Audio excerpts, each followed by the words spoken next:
UP के गोंडा में बड़ा ट्रेन हादसा। उत्तर प्रदेश के गोंडा में गुरुवार को बड़ा ट्रेन हादसा हो गया।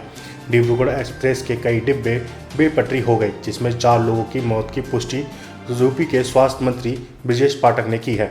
हालांकि घायलों की संख्या की अभी कोई पुष्टि नहीं हो पाई है। मामले में उत्तर प्रदेश के सीएम योगी आदित्यनाथ ने अधिकारियों को हादसे वाली जगह पर पहुंचने के निर्देश जारी कर दिए हैं। इस बात की जानकारी भारतीय रेलवे ने दी है।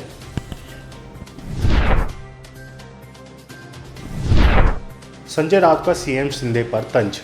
महाराष्ट्र के मुख्यमंत्री एकनाथ शिंदे ने बुधवार को युवाओं के लिए नौकरी प्रशिक्षण और मानदेय योजना की घोषणा की, जिससे अस्थायी रूप से लड़का भाव योजना नाम दिया गया है। इससे पहले उन्होंने मात्र महिलाओं के लिए मासिक वित्तीय सहायता योजना शुरू की थी। सीएम शिंदे के इस फैसले पर अब उद्धव गुट के सांसद संजय राउत का बड़ा बयान सामने आया है। संजय राउत ने एक बयान में कहा, लोकसभा चुनाव हारने के बाद एकनाथ शिंदे, अजीत पवार और देवेंद्र फडणवीस की टोली को लाडली बहन और लाडला भाई याद आए हैं। सबसे ज़्यादा ज़रूरत लाडली बहनों को है, जो घर चला रही हैं, और छोटे बड़े भाई महाराष्ट्र में बेरोजगार बैठे हैं।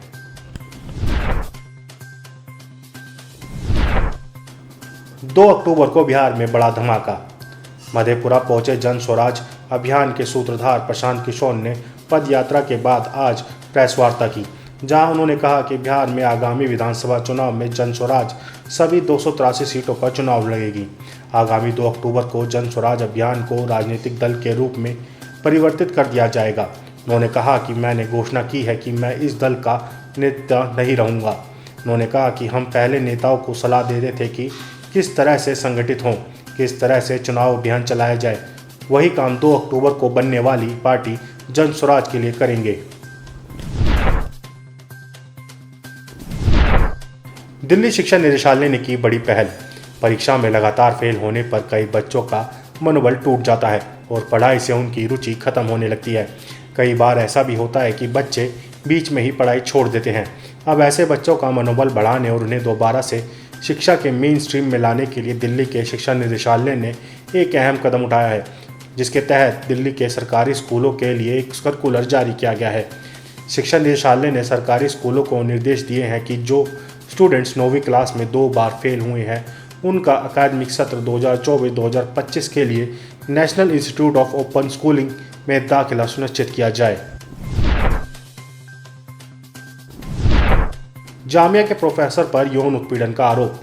दिल्ली के जामिया मिलिया इस्लामिया विश्वविद्यालय के 4 पीएचडी स्कॉलरों की तरफ से एक प्रोफेसर पर यौन उत्पीड़न का आरोप लगाए जाने के बाद प्रोफेसर को निलंबित कर दिया गया है। इसके साथ ही उन पर लगाए गए आरोप की जांच का भी आदेश दे दिया गया है। इस मामले के बाद एक स्कॉलर ने अपना दाखिला रद्द कर लिया। साइबर ठग के 3 मंजिला मकान पर चला बुलडोजर। डीग जिले में इनामी साइबर ठग के 3 मंजिला मकान को पुलिस ने धराशायी कर दिया है। साइबर ठगी के मामले में वांछित दाऊद कई वर्षों से फरार चल रहा है। कोटा पुलिस ने दाऊद के 3 मंजिला मकान को बुलडोजर से जमींदोज कर दिया। दाऊद के खिलाफ कोटा में साइबर ठगी के 2 मामले दर्ज हैं। साइबर ठगी का आरोपी फरार चल रहा है। पुलिस अधीक्षक कोटा की तरफ से दाऊद की गिरफ्तारी के लिए 5,000 रुपये का इनाम भी घोषित किया हुआ है। कबाड़ गोदाम में एक बार फिर ब्लास्ट। जबलपुर के कबाड़ गोदाम में विस्फोट से कर्मचारी की मौत हो गई। मृतक कर्मचारी की पहचान राजा चौधरी के रूप में हुई है। घटना दोपहर गुरुवार अधरतला इंडस्ट्रियल एरिया की है। ब्लास्ट की जानकारी से पुलिस और प्रशासन में हड़कंप मच गया। घटनास्थल पर आला अधिकारी पहुंच गए। फॉरेंसिक टीम और बम स्क्वाड दस्ते को मौके पर बुलाया गया। बताया जा रहा है कि अयुत फैक्ट्री का कबाड़ा खाली कराया जा रहा था। बीजापुर में नक्सलियों ने किया आईडी ब्लास्ट। छत्तीसगढ़ के बीजापुर में नक्सलियों ने आईडी ब्लास्ट कर दिया। वहीं इस ब्लास्ट की चपेट में आने से 2 जवान शहीद हो गए, जबकि 4 जवान घायल हुए। घायल जवानों का जिला अस्पताल में प्राथमिक उपचार कर बेहतर उपचार के लिए हेलीकॉप्टर के माध्यम से रायपुर भेजा गया है। जानकारी के मुताबिक ऑपरेशन से लौटते वक्त पाइप बम से नक्सलियों ने ब्लास्ट किया था। सूरत एटीएस की बड़ी कार्रवाई। गुजरात एटीएस ने सूरत में एक औद्योगिक इकाई का छापेमारी की। यहां ड्रग्स बनाया जा रहा था। एटीएस ने लगभग 20 करोड़ रुपए का कच्चा माल जब्त किया है। एटीएस ने इस मामले में 2 लोगों को गिरफ्तार भी किया है। यह इकाई सूरत के पलसाना तालुका में पाई गई है। यह जानकारी गुजरात एटीएस के डीआईजी सुनील जोशी ने दी। बीएसई के प्राइस मॉनिटरिंग सेल का फैसला। बीएसई पर जारी नोटिफिकेशन के मुताबिक एक्सचेंज ने 18 जुलाई 2024 से 28 स्टॉक्स के सर्किट फिल्टर में बदलाव का फैसला किया है। मुक्का प्रोटीन्स, कैप्सस इंडस्ट्रीज, किन्नौट फाइनेंशियल सर्विसेज लिमिटेड समेत कुल 28 शेयरों के सर्किट फिल्टर में बदलाव करने का फैसला किया गया है, जिसमें 27 स्टॉक के सर्किट फिल्टर को घटाया गया है, जबकि एक स्टॉक के सर्किट फिल्टर में बढ़ोतरी की गई है। भारत और इजरायल के हथियारों से लड़ेंगे युद्ध। भारत और इजरायल के बेहद अच्छे संबंध हैं, लेकिन आने वाले दिनों में दोनों देशों के हथियार आमने सामने हो सकते हैं। आर्मेनिया ने भारत की प्रलय मिसाइल में दिलचस्पी दिखाई है। बताया जा रहा है कि आर्मेनिया इजरायल की long range artillery ballistic missile का सामना करना चाहता है।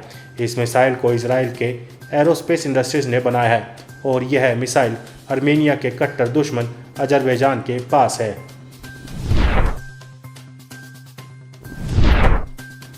रूसी सेना ने जबरन हमारे लड़कों को भर्ती किया। पीएम मोदी ने हाल ही में अपने रूसी यात्रा के दौरान राष्ट्रपति व्लादिमीर पुतिन के सामने रूसी सेना में भारतीय नागरिकों का मुद्दा उठाया था। अब रूसी सेना में भारतीय नागरिकों की वापसी की बातचीत शुरू हो गई है। वहीं भारतीय युवाओं के परिवार की तरफ से कुछ दावे भी किए गए हैं।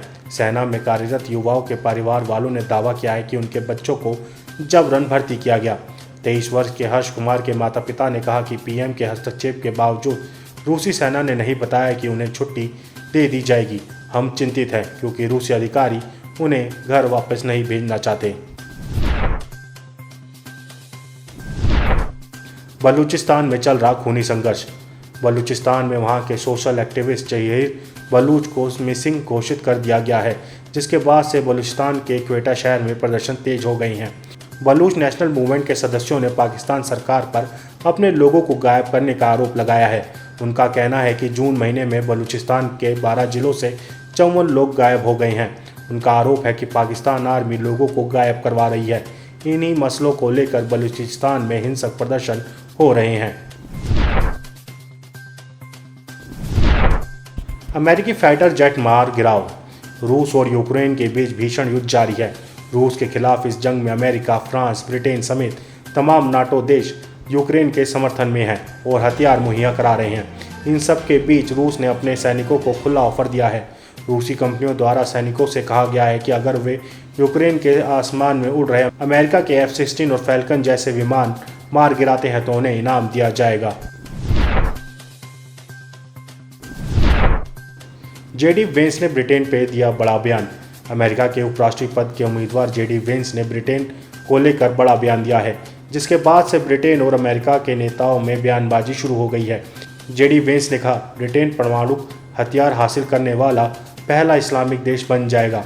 उन्होंने ब्रिटेन की नई सरकार पर तंज भी कसा और कहा, लेबर पार्टी के चुनाव जीतने के बाद ब्रिटेन पहला इस्लामिक देश बन सकता है जो परमाणु हथियार हासिल करने में कामयाब हो सकता है। जेडी का यह तंज किसी और के लिए नहीं बल्कि उनके दोस्त और ब्रिटेन के विदेश मंत्री डेविड लेमी के लिए था। आप इस खबर के बारे में क्या सोचते हैं, हमें कमेंट सेक्शन में बताएं। साथ ही ब्रह्मास्त्र न्यूज को सब्सक्राइब और शेयर भी जरूर करें।